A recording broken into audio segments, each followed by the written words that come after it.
चलिए भाई। Good morning everyone, कैसे हैं सभी। आज एक क्लास स्टार्ट करते हैं। और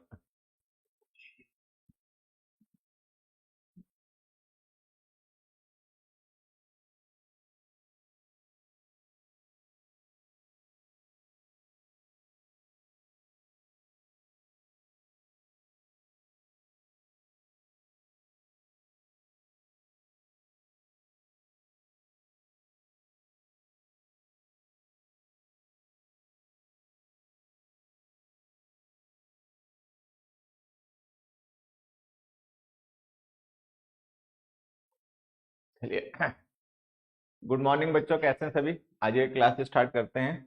ठीक है। और अब हम ये जो हमारा सेकंड सेशन हुआ करेगा डेली का, सेकंड स्लॉट का जो हमारा होगा, इसमें हम डिस्कस करेंगे प्रैक्टिस क्वेश्चंस। ये प्रैक्टिस क्वेश्चंस जो है वो मिक्स्ड टाइप के होंगे। अक्सर होता क्या है कि अगर हमें बता दिया जाए कि भाई एक क्वेश्चन हम आपसे पूछ रहे हैं, नाउन के हैं या टेंस के हैं या कंजंक्शन के हैं, तो हमारे लिए उनको सॉल्व करना कंपेटिबली इजी हो जाता है, क्योंकि हमें पता चल जाता है कि भाई नाउन में ये कॉन्सेप्ट है, इस तरीके के क्वेश्चंस आते हैं। तो हम फिर वही देखने लग जाते हैं उन क्वेश्चंस में और जल्दी से हम सॉल्व कर लेते हैं। लेकिन होता क्या है कि एग्जाम में ऐसा नहीं होता। एग्जाम वाले दिन आपको ऐसे तो क्वेश्चंस मिलते नहीं है। एग्जाम वाले दिन तो आपको जो कॉमन एयर का क्वेश्चन है वो किसी भी चीज से रिलेटेड हो सकता है। फिल इन द ब्लैंक्स में कोई भी कॉन्सेप्ट काम कर सकता है। तो वहां पर तो हमें चैप्टर नहीं बताया जाता, वहां पर तो हमें टॉपिक भी नहीं बताया जाता कि ये किस टॉपिक का क्वेश्चन है ना। वहां तो हमें अपने आप ही पूरा दिमाग लगाना पड़ता है, पूरा सिलेबस ध्यान में रख के फिर हमें आंसर बताना पड़ता है। तो ये हमें थोड़ा सा ध्यान रखना है कि इस सेकेंड सेशन में जो हम प्रैक्टिस करेंगे वो हम यूजुअली कभी कोई जरूरत पड़ गई तो कर लेंगे, नहीं तो हम यूजुअली मिक्स्ड क्वेश्चंस की ही प्रैक्टिस करेंगे। और चैप्टर वाइज जो हमारी प्रैक्टिस होगी, वो जो हमारा पहला बैच चलता है, पहला हमारा स्लॉट होता है, उसमें जब चैप्टर कंप्लीट होगा तब हम चैप्टर वाइज प्रैक्टिस करेंगे। ठीक है। तो ऐसे हमारा चला करेगा, जिससे कि हमारा जो प्रेजेंस ऑफ माइंड है वो भी साथ ही साथ में डेवलप होता रहे। चीजों को देखकर अचानक से हमने कोई नया क्वेश्चन देखा, कोई नया टाइप का क्वेश्चन देखा, तो हम उसको कैसे समझें, कैसे अटेम्प्ट करें, ये भी हमें आना चाहिए। ऐसा ना हो कि हमारे पास पहले से दिमाग में बता दिया गया कि कंजंक्शन की प्रैक्टिस करेंगे तो बच्चा कंजंक्शन के सारे कॉन्सेप्ट्स दिमाग में रिकॉल कर लेता है। ऐसा नहीं होगा। आ जाओ, देखिए, आपको मैं समझाऊंगा, जितना समझ में आ जाए ठीक है, नहीं समझ में आ जाए वो भी ठीक है। बस आपको प्रैक्टिस करते रहनी है। आपको सीखने की, समझने की कोशिश करनी है। आप सीख पाओ, बहुत अच्छी बात है। नहीं सीख पाओ तो और भी अच्छी बात है। लेकिन कोशिश सीखने की करते रहनी है। धीरे धीरे सुधार एक दिन अपने आप शुरू हो जाएगा और आप जान भी नहीं पाओगे, फिर आप कितनी तेजी से भागोगे, बहुत गोली से जाओगे। लेकिन कोशिश सीखने की ही करनी है। कोशिश करनी है, मैं ये नहीं कह रहा कि सीखना है, मैं कह रहा हूं कोशिश करनी है, ईमानदारी से, मेहनत से सीखने की कोशिश करनी है। सीख पाओ चाहे नहीं सीख पाओ, कोशिश सीखने की ही करनी है। ठीक है, आ जाओ। अब देखो, one should be true to one's words in order to earn name and fame in life. ये तो पहला क्वेश्चन इतना आसान आना नहीं चाहिए था। हाँ? बहुत आसान आ गया बच्चों, है ना। बताओ आंसर, बताओ, कौन बताएगा।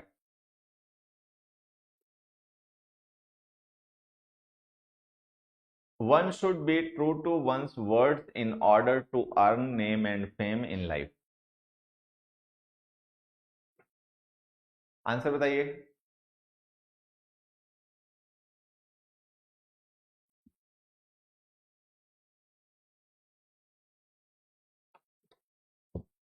1 मिनट बच्चों।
चलिए, तो ये जो हमारा क्वेश्चन है, one should be true to one's words in order to earn name and fame in life, इसमें आप देखोगे कि हमने एक वर्ड यहाँ पे यूज किया, वर्ड्स। ठीक है, अभी जो वर्ड होता है इसके दो मीनिंग होते हैं।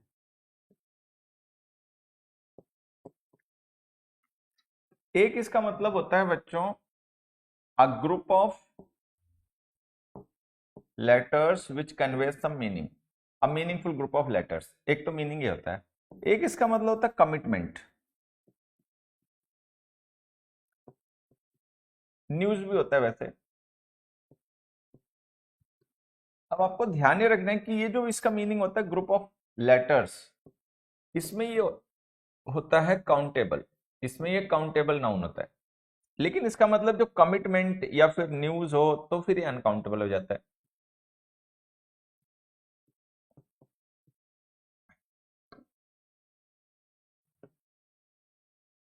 ये बात हमें ध्यान रखनी है। ठीक है, अगर इसका मतलब है ग्रुप ऑफ लेटर्स तो ये काउंटेबल है। जैसे हमने कहा कि भाई ये जो सेंटेंस लिखा है इसमें कितने शब्द हैं, so there are 8 words in the sentence, there are 8 words in the sentence, तो हम उसको काउंट कर सकते हैं। लेकिन अगर वर्ड का मतलब कमिटमेंट हो, अगर वर्ड का मतलब प्रॉमिस हो, कही गई बात हो, वचन हो, तो फिर अनकाउंटेबल होता है। तो जैसे हमने ये लिखा है ना, one should be true to one's words in order to earn name and fame, तो यहाँ पे वर्ड्स का मतलब शब्द नहीं है, यहाँ पे वर्ड्स का मतलब है बात, वचन। ठीक है, तो ये अनकाउंटेबल है, इसको प्लूरल फॉर्म में मत लिखो और लिखो वर्ड। अभी जो हमने वर्ड लिखा है इसी से रिलेटेड मैं आपको एक दो यूजेस बताता हूं, देखो ध्यान से, आप लोग ध्यान देना। कई बार आपने सुना होगा, he is true to his word, या he is a man of word, he is a man of word. ठीक है, I have given him my word,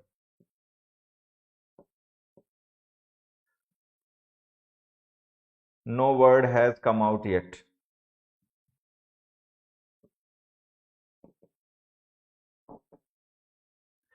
अब ये जो हमने तीन सेंटेंसेस लिखे हैं, ठीक है, he is a man of word, I have given him my word, ठीक है, and no word has come out yet. आप यहाँ पे वर्ड का मीनिंग देखो, क्या इन तीनों सेंटेंस में वर्ड का मतलब शब्द है? एक बार पढ़ के देखिए। ठीक है, गुड मॉर्निंग बच्चों। क्या इन सेंटेंसेस में वर्ड का मतलब शब्द है? आंसर है नहीं, यहाँ पे वर्ड का मतलब शब्द नहीं है, यहाँ पे वर्ड का मतलब है प्रॉमिस, और इसमें वर्ड का मतलब है news. No word has come out yet, तो इसका मतलब है अभी तक कोई भी खबर बाहर नहीं आई है। यहाँ पे वर्ड का मतलब है खबर, ऊपर वर्ड का मतलब है वचन। तो ये हमें ध्यान देना है कि वर्ड वर्ड अनकाउंटेबल भी होता है और काउंटेबल भी होता है, वो डिपेंड करता है इसके मीनिंग पर। ठीक है, चल अगले क्वेश्चन देखिए। The master key to success is to work hard and not wasting time in gossips. ठीक है, गॉसिप भी ठीक है, अनकाउंटेबल होता है। तो हमने ये लिखा, the master key to success is, ठीक है, जो मास्टर की है सक्सेस की वो है, क्या है? To work hard and not wasting time in gossips. Answer बताओ। ये बहुत प्यारा क्वेश्चन है, एक बार जल्दी से कमेंट, जैसे आपको क्वेश्चन दिखाई पड़ा करे ना बच्चों, तुरंत कमेंट करके आंसर बताया करो। बताओ इसका आंसर क्या हो सकता है? The master key to success is to work hard and not wasting time in gossip.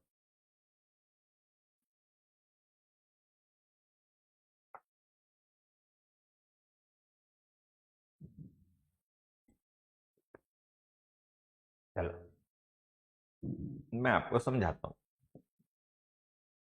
एक सेंटेंस है, आप सबने पढ़ा होगा, they have released the key to the question.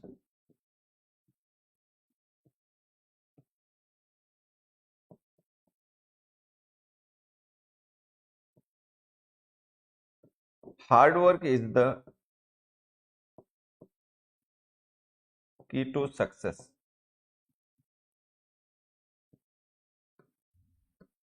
ठीक है, अब आप यहाँ पे ध्यान से देखोगे जो टू हमने लिखा है प्रेपोजिशन है, और इसके साथ जो हमने क्वेश्चन लिखा है उस प्रेपोजिशन का ऑब्जेक्ट है, नाउन है, ऑब्जेक्ट बन गया।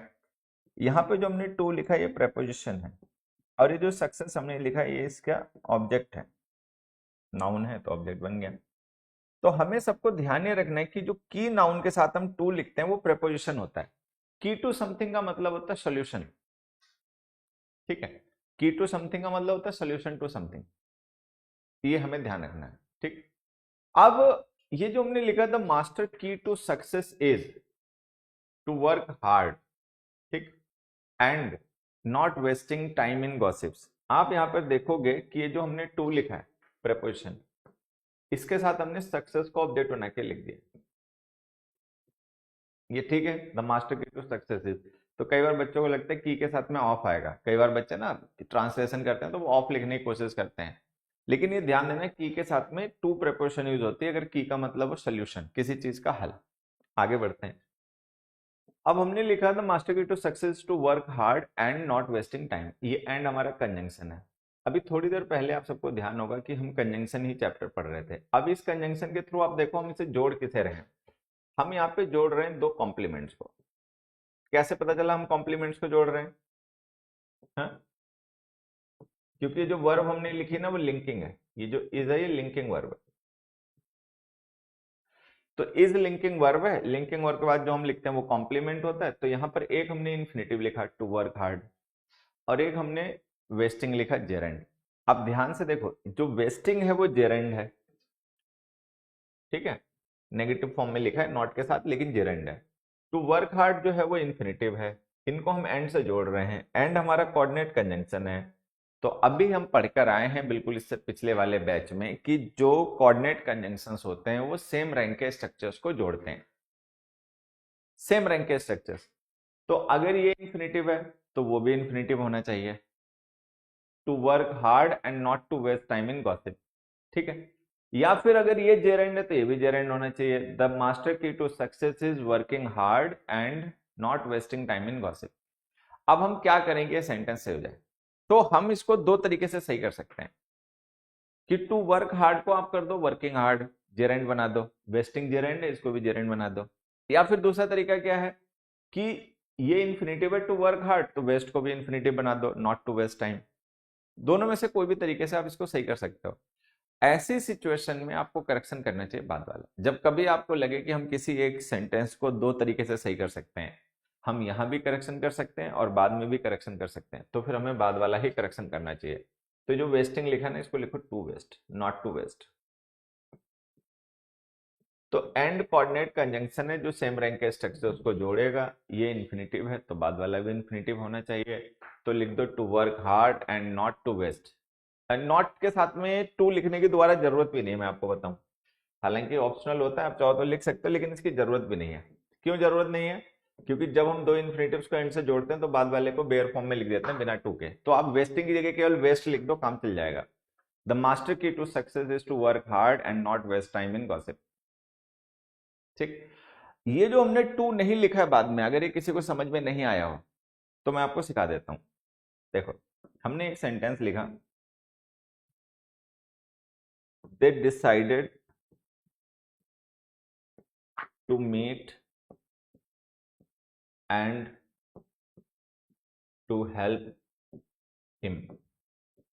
दे decided to meet and to help him. अब आप देखोगे यहाँ पे जो टू मीट है ये इन्फिनेटिव है, टू हेल्प है ये भी इन्फिनेटिव है, इनको हमने एंड कंजंक्शन से जोड़ दिया, और ये दोनों इन्फिनेटिव जो है वो डिसाइड वर्ब के ऑब्जेक्ट हैं, ये ऑब्जेक्ट वन है, ये ऑब्जेक्ट टू है, ठीक। अगर हम कभी किन्हीं दो इन्फिनेटिव्स को एंड से जोड़े तो जो बाद वाला इन्फिनेटिव होता है ना उसके साथ टू लिखने की जरूरत नहीं होती, वो पहले वाले के साथ कॉमन हो जाता है। तो हम इसको ऐसे लिख देंगे, they decided to meet and help him. तो हम यहाँ पे लिख देंगे to work hard and not waste time in gossip. अगले क्वेश्चन पे आ जाओ। You are entitled to be obtained two additional rewards for your extraordinary performance throughout। ठीक, जल्दी से आंसर होता, बहुत इजी क्वेश्चन है।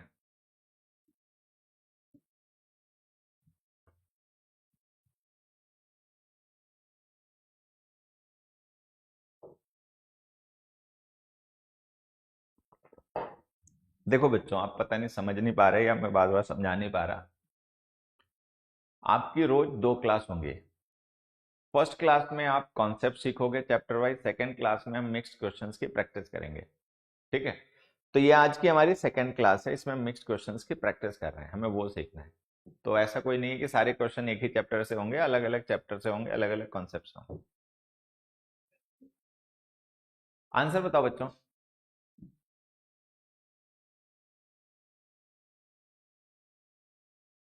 चलो मैं अपने तरीके से पूछता हूँ। ये जो टू बी ऑब्टेंड हमने लिखा है, ये इन्फिनिटिव है, मेन वर्ब तो है नहीं, ठीक है। आर वर्ब है, एंटाइटल्ड एडजेक्टिव है। टू बी ऑब्टेंड जो है वो इन्फिनिटिव है। आप बस ये बताओ कि इन्फिनिटिव एक्टिव वॉइस में है या पैसिव वॉइस में है। ये इन्फिनिटिव जो हमने लिखा है बच्चों, ये एक्टिव वॉइस में है या पैसिव वॉइस में।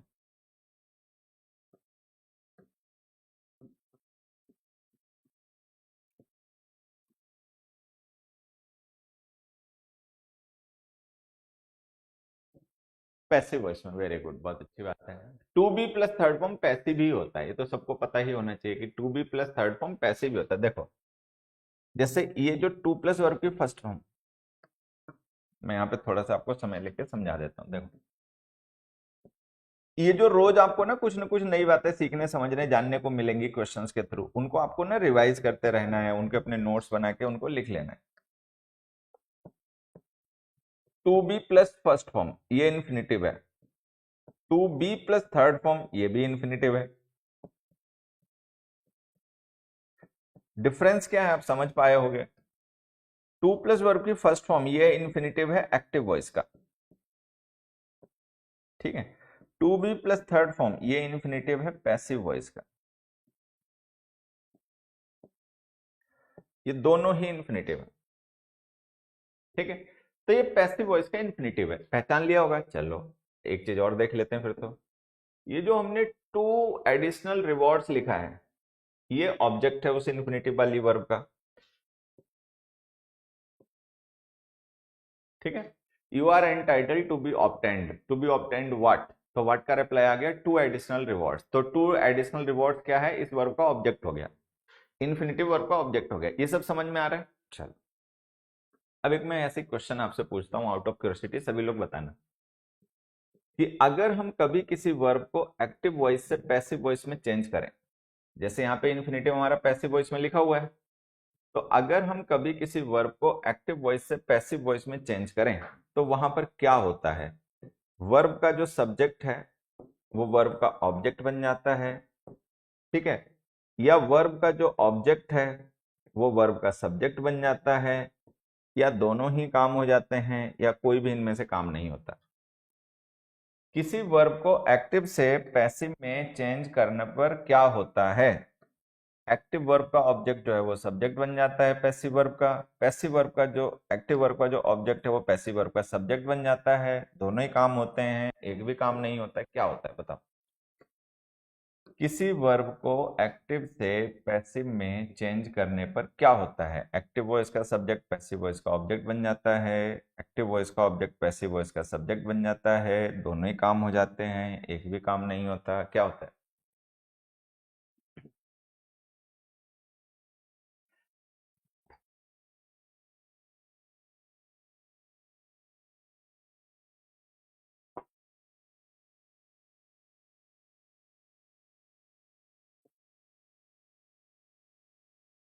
अगर पहले से ना जानते हो तो जिंदगी भर हमेशा ध्यान देना कि किसी भी वर्ब को जब हम एक्टिव से पैसिव बनाते हैं तो उस वर्ब का ऑब्जेक्ट सब्जेक्ट बन जाता है, सब्जेक्ट ऑब्जेक्ट नहीं बनता। दोनों नहीं होता ना, दोनों ही होता है। नहीं, गलत है बच्चे ये बात, आपने ध्यान नहीं दिया कभी एक्टिव पैसिव पढ़ते समय। सर जी दोनों ही काम हो सकते हैं, अरे नहीं नहीं नहीं नहीं, ऐसे तो नहीं होता बेटा, ये तो मजे की बात है। ये आपने कभी ध्यान नहीं दिया ना एक्टिव पैसिव पढ़ते समय, इसलिए बात कर रहे हो। अब ध्यान दोगे तो जान जाओगे। देखो मान लो मैं एक सेंटेंस लिखूं, यहां देखो मैंने एक सेंटेंस लिखा, ही कुक्ड फूड, ये एक्टिव वॉइस है। अब मैं पैसिव बना दूं, food was cooked by him, ठीक है। तो ध्यान से देखो यहाँ पर, ये जो ही है ये एक्टिव वॉइस की वर्ब का सब्जेक्ट है, फूड जो है वो इस एक्टिव वॉइस की वर्ब का ऑब्जेक्ट है, ऐसे ही है ना। अब जब हमने इस वर्ब को पैसिव किया तो पैसिव करने पे क्या हुआ कि एक्टिव वॉइस का जो ऑब्जेक्ट था फूड वो सब्जेक्ट बन गया, बन गया। लेकिन जो एक्टिव वॉइस का सब्जेक्ट था ही वो ऑब्जेक्ट नहीं बना, वो ऑब्जेक्ट बना प्रेपोजिशन का, वर्ब का ऑब्जेक्ट नहीं बना, वर्ब के साथ कोई ऑब्जेक्ट नहीं होता पैसिव वॉइस में।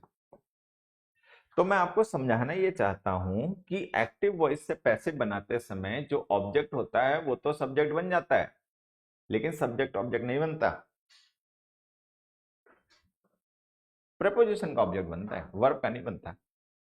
एक चीज सोचो मोटे दिमाग से कि अगर सब्जेक्ट को ऑब्जेक्ट, ऑब्जेक्ट को सब्जेक्ट बना दोगे तो मीनिंग नहीं बदल जाएगा। राम ने खाना खाया, खाने ने राम को खाया, बन गया पैसिव। कितना बेतुका हो गया। तो ये हमेशा ध्यान देना कि एक्टिव से पैसिव बनाने पे ऑब्जेक्ट सब्जेक्ट बनता है, सब्जेक्ट ऑब्जेक्ट नहीं बनता। चलो, अब इससे क्या सीखने को मिला, इससे ये सीखने को मिला कि अगर कोई वर्ब पैसिव होगी तो सब्जेक्ट तो होगा ही, सब्जेक्ट तो एक्टिव वर्ब के साथ भी होता है, सब्जेक्ट पैसिव वर्ब के साथ भी होता है, ठीक है। लेकिन अगर कोई वर्ब पैसिव है तो उसके साथ ऑब्जेक्ट नहीं होगा। क्यों? क्योंकि एक्टिव में जो सब्जेक्ट होता है वो पैसिव में ऑब्जेक्ट नहीं बनता, एक्टिव में जो ऑब्जेक्ट होता है वो सब्जेक्ट बन जाता है। तो कोई भी वर्ब अगर पैसिव वॉइस में लिखी हुई है और उसके साथ ऑब्जेक्ट लिखा हुआ है तो इसका मतलब कुछ तो गड़बड़ है, क्योंकि पैसिव है वर्ब तो उसके साथ ऑब्जेक्ट होना नहीं चाहिए। हालांकि डाइट्रांसिटिव वर्ब्स होती हैं उनमें हो सकता है, लेकिन ये डाइट्रांसिटिव वर्ब तो है नहीं, ऑब्टेन, ऑब्टेन मोनोट्रांसिटिव वर्ब है। तो इसलिए मैं आपको समझा रहा हूं कि ये छोटी छोटी बातें जो रोज आपको सीखने समझने जानने को मिलेंगी आपको नोट करते रहनी है, अपनी डायरी वगैरह में इनको लिखते रहना, समय मिले तो टाइम टाइम पे रिवीजन करते रहना, ठीक है। कि अगर कोई वर्ब पैसिव वॉइस में लिखी है और वो डाइट्रांसिटिव वर्ब नहीं है तो उसके साथ ऑब्जेक्ट नहीं होना चाहिए, क्योंकि अगर उसके साथ ऑब्जेक्ट है तो फिर वो पैसिव वॉइस गलत है, और अगर पैसिव वॉइस सही है तो फिर वो ऑब्जेक्ट गलत है। बात समझ में आ रही है मेरी? डाइट्रांसिटिव वर्ब्स ऐसी वर्ब्स होती हैं which can have objects in passive voice, क्योंकि उनके साथ दो ऑब्जेक्ट होते हैं, एक को सब्जेक्ट बना लोगे तो एक तब भी बच जाएगा। लेकिन obtain is not a ditransitive verb, obtain is a monotransitive verb. तो ये जो हमने to be obtained passive voice में वर्ब लिखी है इसके साथ जो ऑब्जेक्ट लिखा है ये पैसिव वॉइस गलत है, ठीक है। अब या तो ऑब्जेक्ट हटाओ या इसको एक्टिव वॉइस में करो, तो ऑब्जेक्ट हटा नहीं पाओगे, वो बेतुकी बात लगेगी, टू इधर है एडिशनल रिवॉर्ड्स उधर है, तो इसको पैसिव कर दो, पैसिव को जाए एक्टिव कर दो, एक्टिव फॉर्म में इन्फिनेटिव लिखोगे टू ऑब्टेन हो जाएगा। इंग्लिश बहुत आसान है, बस उसके हमें ना कॉन्सेप्ट्स क्लियर होने चाहिए, बेसिक्स क्लियर होने चाहिए, वो क्लियर होते नहीं क्योंकि कोई बच्चा रट्टा मार के पढ़ना शुरू कर देते हैं, ठीक है। बच्चे जो करते हैं क्या करते हैं, रट्टा मार के पढ़ना शुरू करते हैं, चीजों को समझते नहीं है, ठीक है। तो ये हमारा आंसर है, you are entitled to obtain two additional rewards for your extraordinary performance throughout. चलो, समझ में आ गया तो जल्दी से कमेंट करके बता देना, बाकी एक छोटी चीज मैं तुम्हें और भी बताता हूँ। ये जो मैंने इतनी सारी टेक्निकल बातें आपको समझाई हैं ये तो हमें पता होनी ही चाहिए, ये तो हमें आनी ही चाहिए, ठीक है। नहीं पहले से पता थी तो आगे के लिए ध्यान रख लेना कि हाँ भाई इन्फिनेटिव की एक्टिव फॉर्म क्या होती है, इन्फिनेटिव की पैसिव फॉर्म क्या होती है, ये सीख लो, ठीक है। वॉइस चेंज करने पर सब्जेक्ट ऑब्जेक्ट, ऑब्जेक्ट सब्जेक्ट क्या बनता है क्या नहीं बनता है ये सीख लो, पैसिव वॉइस के साथ ऑब्जेक्ट हो सकता है कि नहीं हो सकता है ये सीख लो। और एक चीज मैं आपको और बताता हूँ, ठीक, क्या कि ये जो हमने to be obtained verb use किए वो हमने किसके लिए यूज की थी, यू के लिए, सब्जेक्ट कौन था उसका, यू। अब अपने आप सोच के देखो मीनिंग से कि जो यू है वो ऑब्टेन करेगा एडिशनल रिवॉर्ड्स को या यू को कोई ऑब्टेन करेगा, ठीक है। तो यू को तो अटेन कोई नहीं करेगा, यू ही अटेन करेगा, ऑब्टेन करेगा रिवॉर्ड्स को, तो वर्ब वैसे भी एक्टिव होनी चाहिए थी, मीनिंग वाइज अगर हम दिमाग लगाते तो भी वर्ब एक्टिव ही होनी चाहिए थी। लेकिन मैं मीनिंग से इंग्लिश सीखने को प्रमोट नहीं करता क्योंकि वो तरीका कंफ्यूजिंग है, गलत है। मीनिंग लोग अपनी मर्जी से निकालते हैं, लिखो कुछ समझने वाला समझेगा कुछ, हमने कहा कुछ सुनने वाले ने समझा कुछ, तो वो हमेशा गड़बड़ होती रहती है। इसीलिए मेरी कोशिश होती है कि इंग्लिश को कॉन्सेप्ट्स, बेसिक्स, फंडामेंटल्स की मदद से सीखा जाए, ना कि मीनिंग या ट्रांसलेशन से, क्योंकि वो तरीका हमेशा ही लास्ट में जाके गलत होता है, हमेशा गलत होता है। शुरू में कितना भी अच्छा लगे लेकिन वो बाद में गलत होना ही है, उसका कंफर्म है, ठीक है। चलो अगले क्वेश्चन पे आइए। नेक्स्ट क्वेश्चन देखो बच्चों, I propose that our committee appoints Vipul as chairman and hope you will endorse my proposal. Answer बताओ।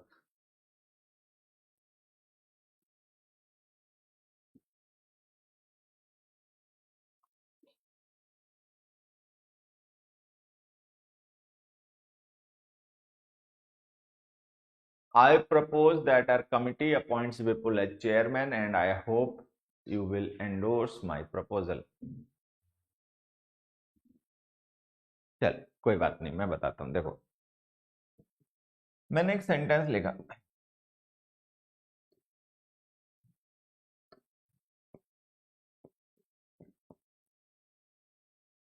they advised that everyone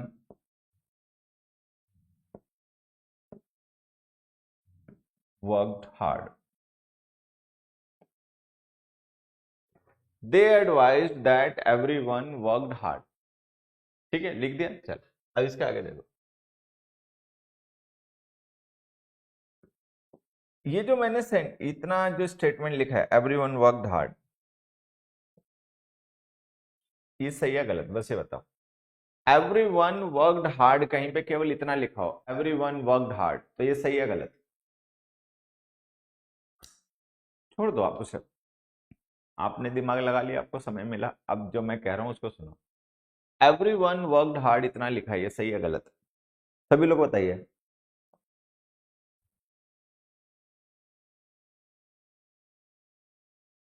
सही, ये एक फैक्ट है। अगर केवल कहीं पे इतना लिखा हो एवरीवन वर्कड हार्ड, तो ये एक फैक्ट है। इसका मतलब क्या है कि सभी ने मेहनत की थी पास्ट में, पास्ट का फैक्ट हो गया। एवरीवन वर्कड हार्ड का मतलब सबने पास्ट में मेहनत की थी। ठीक है, ये सही है, गलत नहीं है इसमें कुछ भी। चलो, लेकिन जब आप ऐसे पढ़ोगे दे एडवाइज दैट, उन्होंने एडवाइज किया, क्या एडवाइज किया कि हर कोई मेहनत करे, तो अब ये फैक्ट नहीं रहा। अब हमें नहीं पता उन्होंने मेहनत की कि नहीं की, बट हमें ये पता उसने एडवाइस ये किया था, तो ये क्या हो गया? इनडायरेक्ट एडवाइस हो गया।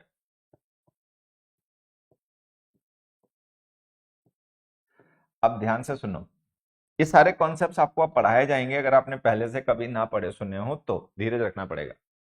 अगर हम कभी किसी ऐसे स्टेटमेंट को लिखें या बोलें जिसमें कोई indirect order, indirect advice, indirect demand, prayer को एक्सप्रेस किया जा रहा हो, या किसी नेसेसिटी या किसी रिक्वायरमेंट को एक्सप्रेस किया जा रहा हो, तो वहां पे वर्ब लिखनी पड़ती है प्रेजेंट सब्जेक्टिव मूड में। प्रेजेंट सब्जेक्टिव मूड वर्ब की बेस फॉर्म होती है, बेस फॉर्म का मतलब होता है वर्क। तो ये आंसर है आपका। तो आपको लिखना पड़ेगा they advised that everyone work hard. अब आपको यहां पे कुछ चीजें ना अटपटी लगेंगी। क्यों? आप सोचोगे पहली बात तो हमारी मेन क्लॉज पास्ट में है, ठीक है। पहली चीज तो दिमाग में आएगी कि यहाँ पे एडवाइज्ड लिखा हुआ है, यहाँ पर पास्ट टेंस है, तो हमारा दिमाग हमसे कहेगा कि यहाँ पर भी पास्ट आना चाहिए था, तो वर्ब सही होना चाहिए था, लेकिन नहीं। फिर दूसरा दिमाग ये कहेगा कि भाई यहाँ पे सब्जेक्ट है एवरीवन, एवरीवन सिंगुलर होता है, तो यहाँ पे वर्क्स होना चाहिए था, ठीक है, लेकिन नहीं, वर्क ही आएगा, ना वर्कड आएगा ना वर्क्स आएगा। ये है प्रेजेंट सब्जेक्टिव मूड, ये वर्ब की बेस फॉर्म होती है। प्रेजेंट सब्जेक्टिव मूड वर्ब की बेस फॉर्म होती है। उसका यूज हम सेंटेंस में तब करते हैं जब हमें किसी नेसेसिटी को, किसी रिक्वायरमेंट को, किसी indirect order, advice, demand, prayer को एक्सप्रेस करना हो तब।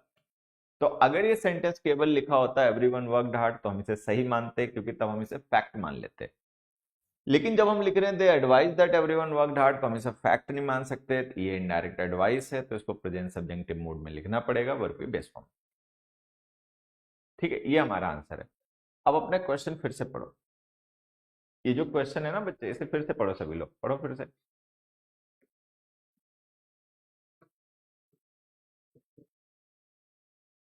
अब देखो, अगर ये लिखा होता आर कमिटी अपॉइंट्स विपुल, अगर ये सेंटेंस केवल इतना लिखा होता तो हम इसे फैक्ट मान लेते, लेकिन वो उतना नहीं लिखा। ये क्या लिखा हुआ है? आई प्रपोज दैट, मैं ऐसा प्रपोज करता हूं, मतलब मैं ऐसा चाहता हूं, ठीक है। तो अगर यहाँ पे लिखा आई प्रपोज दैट, मैं चाहता हूं ऐसा हो, तो अब ये फैक्ट तो नहीं रहा, अब हमें पता नहीं ऐसा होगा कि नहीं होगा, ऐसा होता है कि नहीं होता है, बट ये पता है ये किसी की डिमांड है। तो ये क्या है, प्रपोजल है। प्रपोजल को हम डिमांड की या रिक्वेस्ट की कैटेगरी में रख लें। अच्छा, ये डायरेक्ट डिमांड या प्रपोजल है नहीं, क्योंकि जो डायरेक्ट प्रपोजल या डायरेक्ट डिमांड होती है वो इंपेरेटिव सेंटेंस में आती है, go there, come here, sit down, work hard, वगैरह वगैरह। तो ये जो है ये डिमांड या रिक्वेस्ट तो है, लेकिन कैसे इनडायरेक्ट है। तो अगर ये इनडायरेक्ट डिमांड है तो इसको प्रेजेंट सब्जेक्टिव मोड में लिखना पड़ेगा। प्रेजेंट सब्जेक्टिव मोड होता है वर्ब की बेस फॉर्म, अपॉइंट। तो ये आंसर है, I propose that committee appoint Vipul as chairman. मैं ये प्रपोज करता हूं कि जो कमिटी है वो विपुल को चेयरमैन अपॉइंट करे। करे, ये डिमांड है, ये फैक्ट नहीं है। अगर ये फैक्ट होता तो ठीक था, लेकिन ये डिमांड है। तो अभी हमें ये तो पता नहीं कि कमिटी करेगी कि नहीं करेगी, कमिटी करती है कि नहीं करती है। तो यहाँ पे अपॉइंट लिखो प्रेजेंट सब्जेक्टिव मोड। अगला देखो, through persistent exercises but nourishing diet he has manage to maintain a sound physique. Physique का मतलब होता है बनगठाव, ठीक है। डोले वोले कट वट निकल आए। आंसर बताओ बच्चों।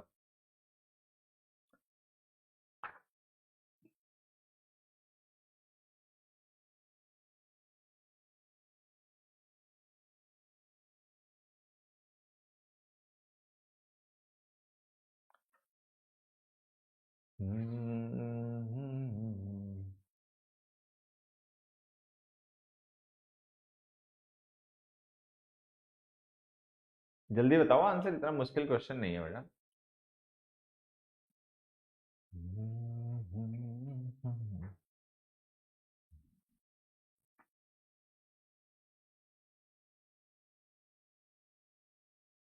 देखो,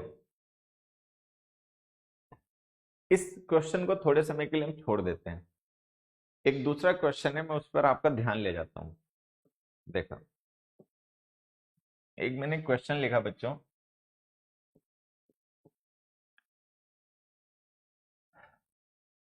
ही is old but weak. He is old and strong. दोनों में से कौन सा सही है बताओ।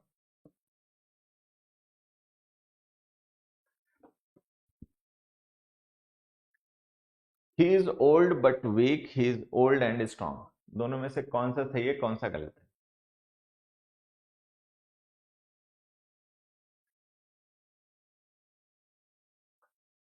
बोलो।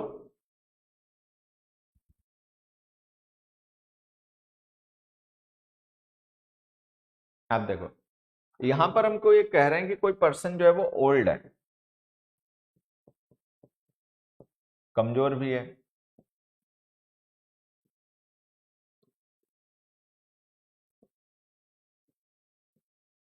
ठीक है। यहां पर हम कह रहे हैं कोई पर्सन ओल्ड है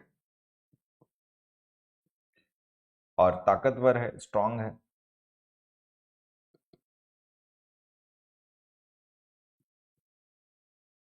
बस ये बता दो कि ये जो दोनों है ना क्वालिटीज हैं, ओल्ड होना, वीक होना, ओल्ड होना, स्ट्रांग होना, ये जो है ना ये दोनों क्या है, मैन की क्वालिटीज हैं।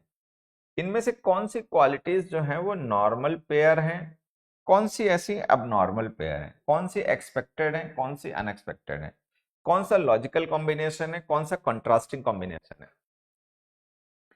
ओल्ड पर्सन का स्ट्रांग होना कंट्रास्टिंग है, या ओल्ड पर्सन का वीक होना कंट्रास्टिंग है? ओल्ड पर्सन का वीक होना एक्सपेक्टेड है, या ओल्ड पर्सन का स्ट्रांग होना एक्सपेक्टेड है? बात आपको समझ में आ गई होगी, दोनों ही गलत है, ठीक है। अगर कोई पर्सन ओल्ड है और वीक है तो it is quite expected of an old person, old person से ये एक्सपेक्टेड होता है कमजोर होगा, ठीक है। तो एंड लिखो, इसमें तो कुछ कंट्रास्टिंग या एडवर्स नहीं है। ओल्ड पर्सन और स्ट्रांग है, ये एडवर्स है, ये कंट्रास्टिंग है। ओल्ड पर्सन तो यूजुअली वीक होता है, यहाँ पे कोई ओल्ड पर्सन है वो स्ट्रांग है, तो बट लिखो। तो अभी जैसे हम थोड़ी देर पहले पढ़ भी रहे थे कंजंक्शन चैप्टर में कि जो ओल्ड एंड है ये हमारा क्यूमुलेटिव कंजंक्शन है। इसका यूज हम सेंटेंस के दो पार्ट्स को जोड़कर उनका एक कॉम्बिनेशन बनाने के लिए यूज करते हैं, है ना। वो दोनों पार्ट जो होते हैं वो लॉजिकल पेयर्स होते हैं।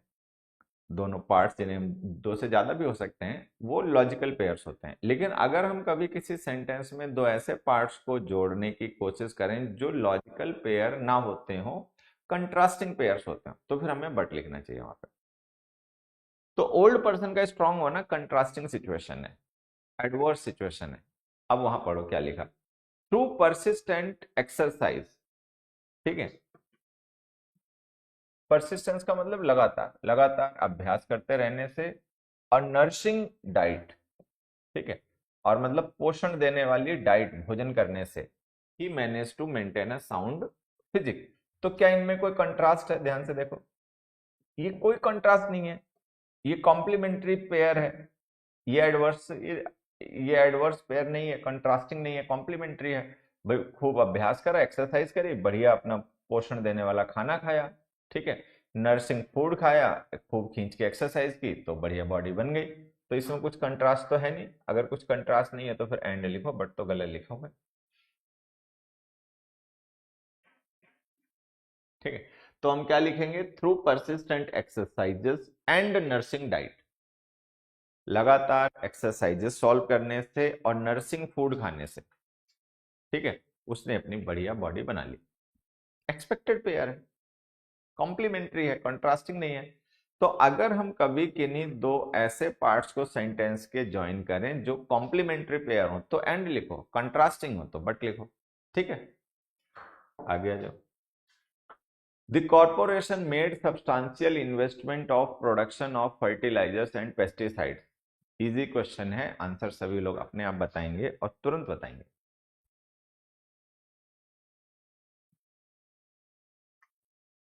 बताओ बच्चों।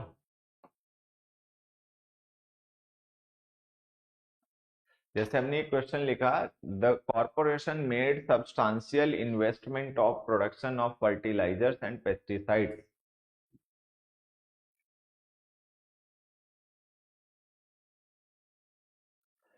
आएगा धीरे धीरे। देखो होता क्या है, कई बार चीजें ना हम अपने आप नहीं समझ पाते एकदम से। अपने आप समझने ही लग जाए तो फिर हमें कोचिंग की, टीचर की जरूरत ही क्यों है, ठीक है। तो हम इसीलिए पढ़ने जाते हैं, इसीलिए हमें गाइड की जरूरत पड़ती है। अच्छी बात यह होती है कि कम से कम अपने आप नहीं समझ पाए लेकिन किसी ने समझाया तो हम समझ गए।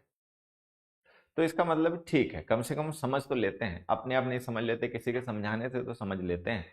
तो और कोशिश करते रहेंगे, प्रैक्टिस करते रहेंगे, तो महीने 2-4 महीने में ऐसी हालत भी हो जाएगी कि हम अपने आप समझने लग जाएंगे। मेन चीज ये है कि कम से कम हमें ये पता चले तरीका सही। इन आएगा, बिल्कुल सही है, कुछ बच्चों ने सही आंसर, इजी क्वेश्चन है ये। The corporation made substantial investments in, to make investment in something. Invest करने का मतलब क्या होता है? Put, put inside something. भाई इन्वेस्ट का मतलब क्या होता है? Invest in something. इन्वेस्ट करने का मतलब ही होता है कहीं पे पैसा लगाना, टू पुट।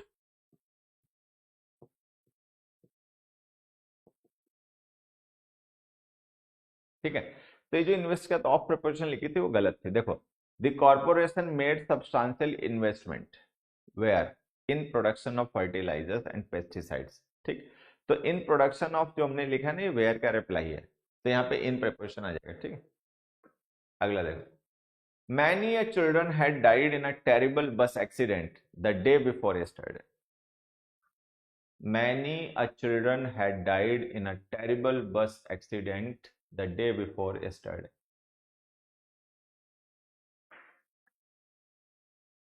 आंसर बताओ।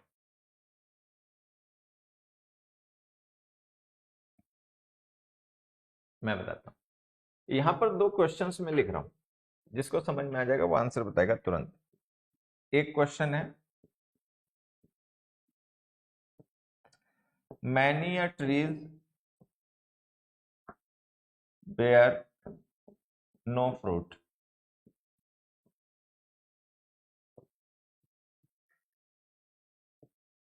Many tree bears no fruit। ठीक है,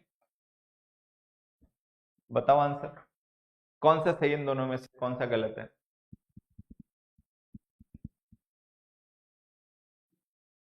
अब देखो, ये जो हमने ट्रीज लिखा है ना बच्चे, ये नाउन है,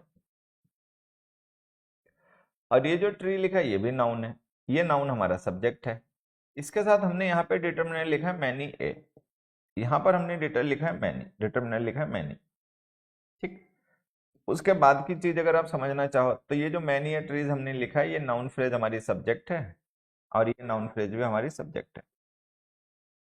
बियर वर्ब है और ये बियर्स वर्ब है।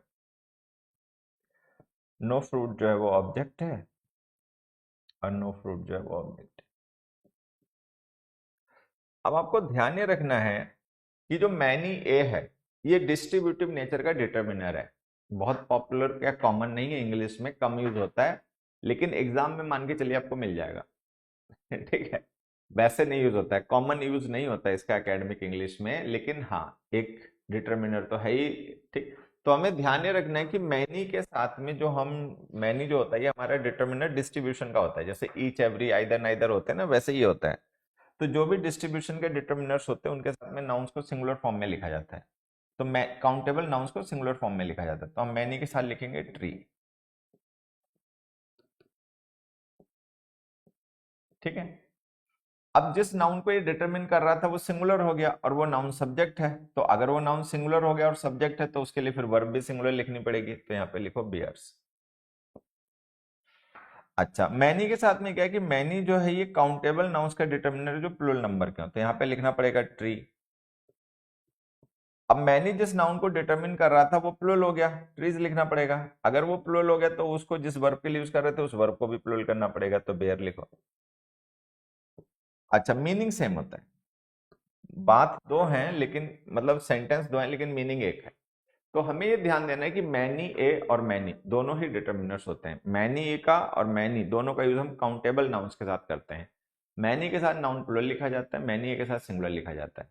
मैनी ए का यूज जिस नाउन के साथ अगर हम करते हैं, वो नाउन अगर सब्जेक्ट होगा तो हम वर्ब भी सिंगुलर लिखेंगे। मैनी का यूज जिस नाउन के लिए हम करते हैं, अगर वो नाउन सब्जेक्ट हो तो हम वर्ब भी प्लूरल लिखेंगे। ठीक है, तो ये हमें ध्यान देना है। अच्छा, मीनिंग एक ही है, चाहे आप लिख दो many a tree bears no fruit, चाहे आप लिख दो many trees bear no fruit, बात एक ही है।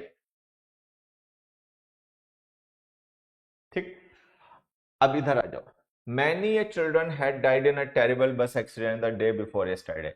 तो यहां पर आप देखोगे हमने डिटर्मिनर लिखा है मैनी ए और नाउन लिखा है चिल्ड्रन। तो चिल्ड्रन नाउन तो प्लूरल है, तो या तो हम करें मैनी चिल्ड्रन या हम करें मैनी या चाइल्ड। तो या तो मैनी या चाइल्ड कर दो या मैनी चिल्ड्रन कर दो, बात एक ही है। चाहे आप मैनी देखो, चाहे आप लिखो मैनी चिल्ड्रन, ठीक है, और चाहे आप लिखो मैनी या चाइल्ड,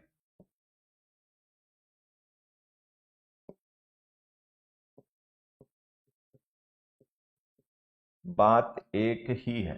इन दोनों में सब कोई भी यूज करो, चाहे ऐसे कहो चाहे ऐसे कहो, बात एक ही है।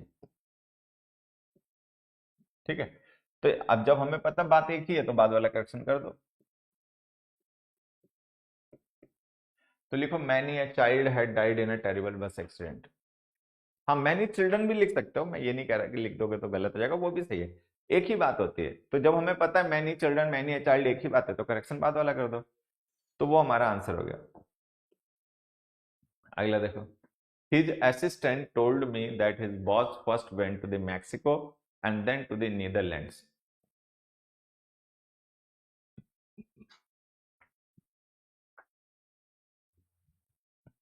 आंसर होता बच्चों।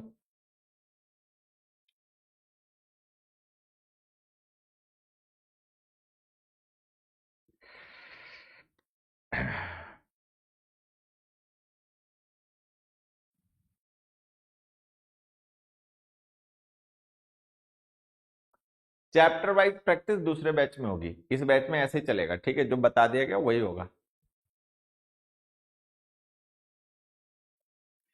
अब देखो यहाँ पे समझना एक बात सारे बच्चे, आप देखोगे कि हमने यहाँ पर दो कंट्रीज नेम लिखे हैं।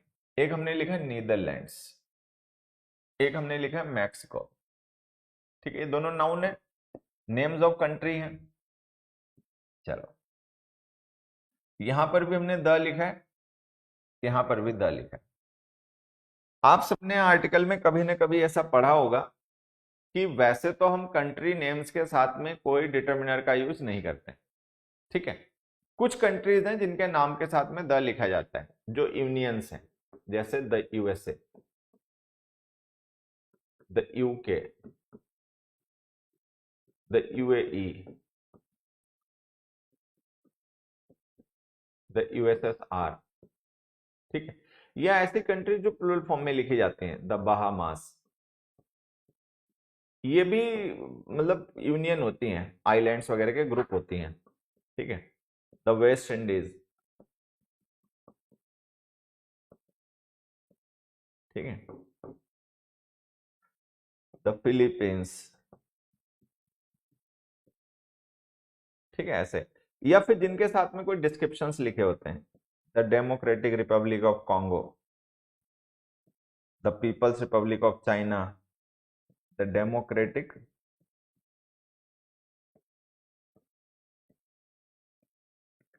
रिपब्लिक ऑफ कॉन्गो, कुछ भी लिख दो आगे, कॉन्गो लिख दो, चाइना लिख दो, नेपाल लिख दो, जो चाहे लिख दो, ठीक।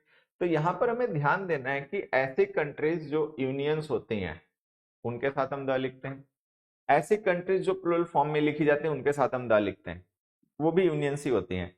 या ऐसी कंट्रीज जिनके साथ उनके डिस्क्रिप्शन वर्ड्स लिखे होते हैं उनके साथ हम द लिखते हैं, the People's Republic of China.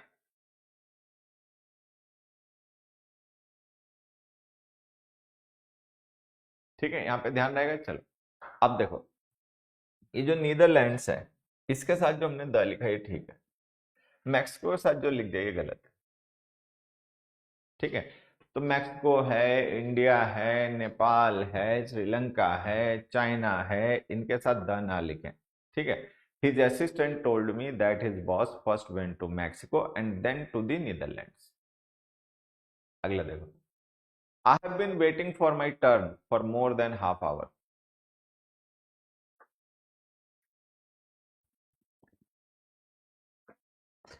I have been waiting for my turn for more than half hour. कौन बता सकता है आंसर?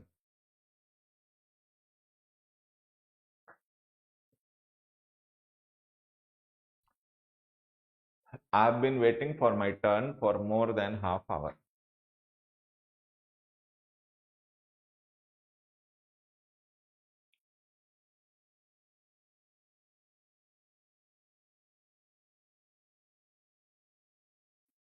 हरिओम। चल, मैं अब समझाता हूँ आपको, देखो ये जो हमने लिखा है ना, I have been waiting for my turn for more than half hour, ये सही फ्रेज होती है for more than half an our.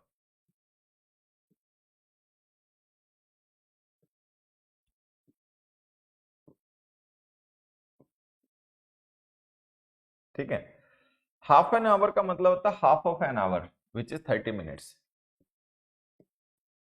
तो ये हमारा करेक्शन है। एक चीज यहां से और हम समझ सकते हैं, छोटी सी, ऐसे ही मैं आपको सिखाता हूं, उसको आपको ध्यान रखेंगे आगे। जैसे मैंने एक सेंटेंस लिखा, वी हैव बीन वेटिंग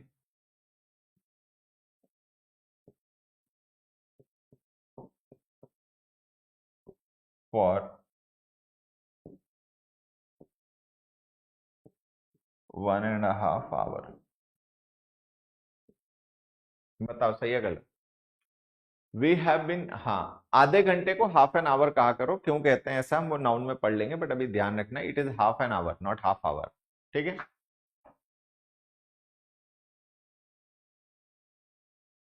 वो सही हो गया, हाफ एन आवर सही हो गया, सबने सही कर लिया। अब इसका एक बार आंसर बताओ बच्चों, we have been waiting for 1.5 hour, we have been waiting for 1.5 our.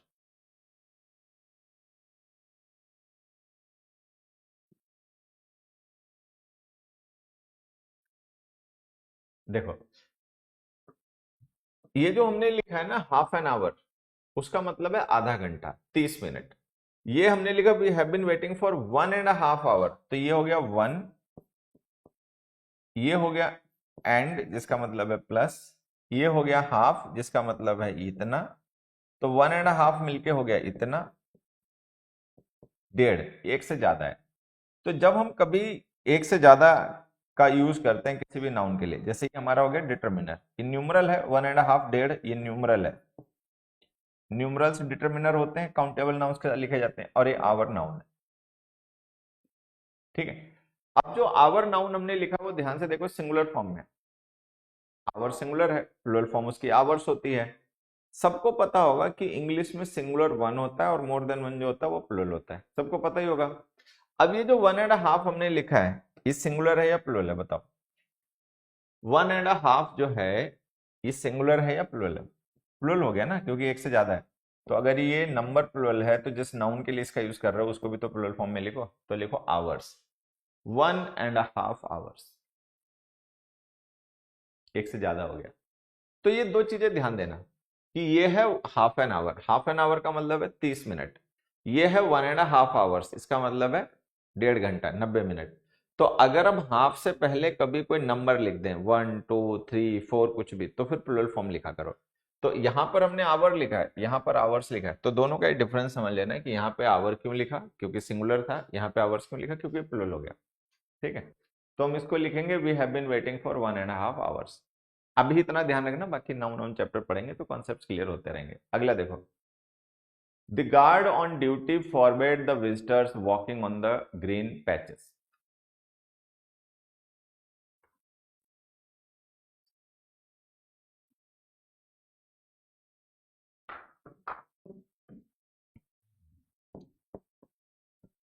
they allowed to swim there.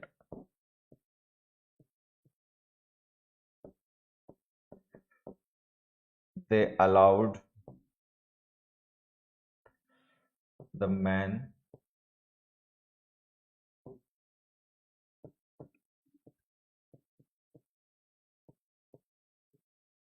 swimming there। ये दोनों सेंटेंस ही करो, ठीक है। ये जो दोनों क्वेश्चंस है ना बच्चे, ये सही करो, उसे छोड़ दो। नमामि शमीशान निर्वाण रूपम्।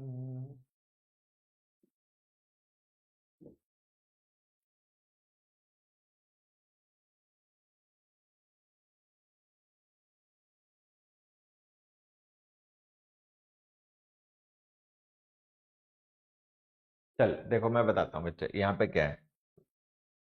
आप देखोगे यहाँ पर हमने अलाउड वर्ब लिखी है और इसका ऑब्जेक्ट बना के हमने एक एक्शन को लिखा है, टू स्विम को।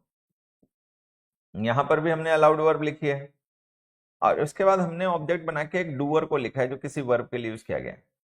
अब आपको ध्यान में रखना है कि अलाउ वर्ब के साथ में अगर हम किसी एक्शन को डायरेक्ट ऑब्जेक्ट बना के लिखें तो जेरेंट फॉर्म लिखनी है, स्विमिंग। ठीक है, लेकिन अलाउ वर्ब के साथ में अगर हम कोई डूअर लिख दें और फिर वर्ब लिखें तो फिर इन्फिनेटिव फॉर्म यूज करनी है, टू स्विम। तो आपने देखा होगा कि अलाउ वर्ब के साथ में कई बार इन्फिनेटिव यूज होता है, कई बार जेरेंड यूज होता है। अब आप इसको थोड़ा सा ऐसे ध्यान रख सकते हो जैसे मैंने आपको समझाया। ठीक है, कि अलाउ वर्ब के साथ में अगर आपको डायरेक्ट ऑब्जेक्ट लिखना है तो इन्फिनेटिव लिखिए। ठीक है, अगर आपने डूअर मेंशन करके फिर वर्ब लिखनी है तो, सॉरी, डायरेक्ट ऑब्जेक्ट लिखना है तो जेरेंड लिखिए, अगर आपने डूअर मेंशन करके फिर वर्ब लिखनी है तो इन्फिनेटिव लिखिए। और ये जो मैंने आपको समझाया है, ये अलाउ वर्ब के साथ, परमिट वर्ब के साथ, प्रोहिबिट वर्ब के साथ और फॉरबिड वर्ब के साथ आपको ध्यान रखना है।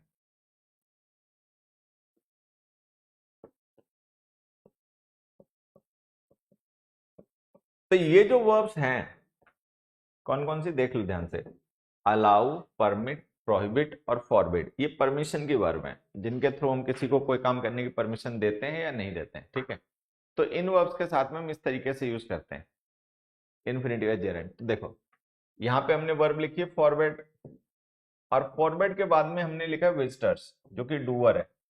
अभी किस वर्ब का डूअर है? इस वॉकिंग वर्ब का। तो अगर ये इसका डूअर है और हमें यहाँ पे एक्टिव मीनिंग चाहिए तो इन्फिनेटिव लिखो, तो इसको लिखो वॉकिंग की जगह to walk. The guard on the duty, the guard on duty forbade the visitors to walk on the green patches। ठीक है, और अगर यहां पर नहीं लिखा होता विजिटर्स तो हम लिख देते walking on the green patches. ठीक, तो हम क्या लिख देते, the guard on duty forbade walking on the green patches. ठीक, तो ये अपना ध्यान रख लोगे, अलाउ वर्ब है, परमिट वर्ब है, प्रोहिबिट वर्ब है और फॉरबिड वर्ब है, कि इनके साथ अगर हमें डायरेक्ट ऑब्जेक्ट लिखना पड़ा तो हम जेरेंड लिख देंगे, अगर डूअर मेंशन होगा फिर हमें वर्ब लिखनी पड़ेगी तो हम इन्फिनिटिव लिख देंगे। ठीक है, चलिए आज के लिए बस इतना है, बाकी सब अगली क्लास में फिर डिस्कस करेंगे। ठीक है, तो आपको अपना शेड्यूल समझ में आ गया। मंडे टू फ्राइडे आपकी क्लासेस होंगी, रोज 2 क्लास होंगी इंग्लिश की जो मैं पढ़ाऊंगा। ठीक है, पहली क्लास में हम एक सिस्टम से, सीक्वेंस से चैप्टर वाइज सिलेबस कवर करेंगे। दूसरी क्लास हमारी मिक्स्ड प्रैक्टिस की होगी, तो दोनों ही चीजें एक दूसरे को बड़ा फायदा करेंगे। तो आपका शेड्यूल क्लियर हो गया, और अब आपका टाइम यही रहेगा सुबह का, वो 4 बजे जो क्लास चल रही थी बेसिक्स वाली, अब वो क्लास उस समय नहीं होगी, अब जो भी होगा वो इस समय हुआ करेगा। ठीक है, चलें। तो अपना शेड्यूल जो हमारा बन गया है इसके हिसाब से अपना शेड्यूल एडजस्ट कर लीजिए। 10 बजे से लेके 12:30 या 12:15 बजे तक आप क्लास हुआ करेंगे। ठीक है, फिर मिलते हैं अगली क्लास में, तब तक सभी लोग खूब पढ़ो खूब पढ़ो। Thank you.